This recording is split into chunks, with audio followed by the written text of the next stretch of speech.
Pasukan elit TNI kepung KKB untuk penyelamatan penculikan pilot Susi Air. Kini senjata makan tuan bagi UPM.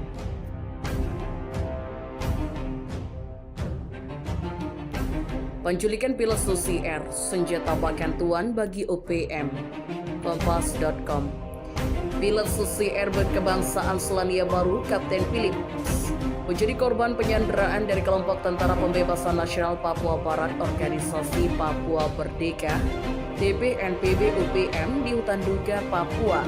Pasukan gabungan TNI Polri kini telah dalam menyelamatkan Kapten Philips dari kelompok yang dipimpin oleh Egyanus Kagoya tersebut. Kelompok separatis ini hanya bersedia membebaskan sang pilot apabila permintaannya dipenuhi, yaitu barter dengan sejumlah senjata dan uang tebusan dari pemerintah. Permintaan ini tentu saja tidak rasional dan ditolak mentah-mentah oleh TNI Polri. Hingga saat ini, upaya dalam pembebasan pilot Susi Air tersebut masih dalam tahap negosiasi. Metode ini dikedepankan untuk mencegah jatuhnya korban jiwa dari kedua belah pihak, termasuk dari masyarakat Papua itu sendiri.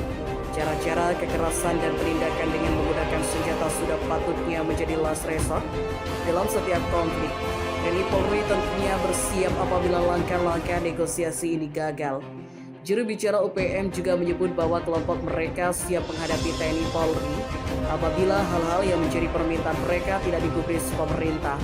Namun disadari atau tidak, penyanderaan pilot Susi Air dilakukan TPNPB UPM justru menjadi bukti kuat bahwa kelompok ini tidak memiliki strategi yang matang untuk meraih tujuannya dan cenderung bergerak secara sporadis.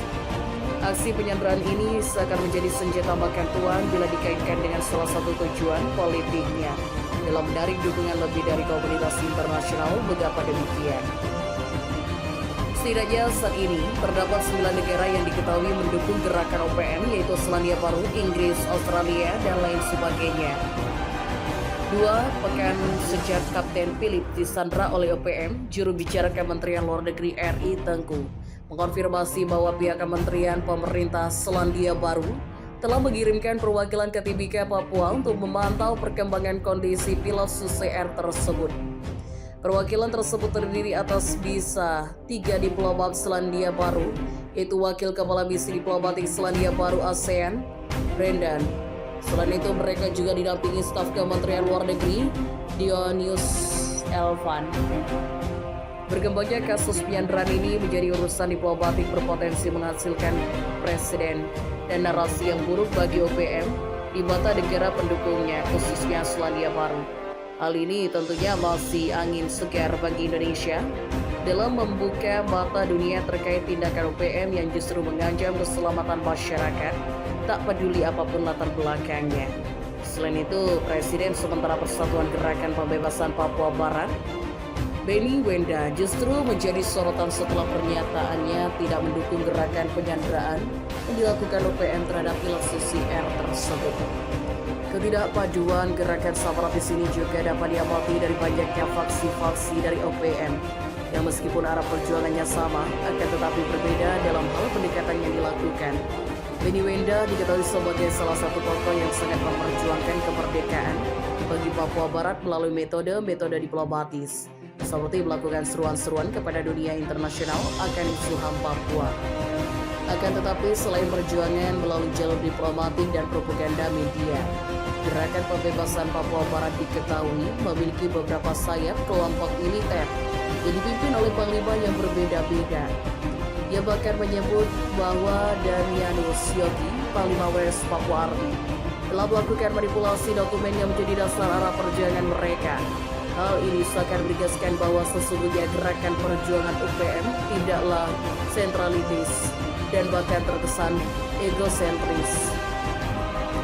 Ketidaksepahaman antar pemimpin masing-masing kelompok inilah yang harusnya menjadi bukti bahwa gerakan pembebasan Papua Barat sangat sporadis dan terpecah. Menteri Koordinator Bidang Politik, Hukum, dan Keamanan RI, Mahfud MD, sempat menyampaikan bahwa titik lokasi penyanderaan Kapten Philips sebenarnya sudah ditemukan dan dikepung oleh pasukan TNI Polri.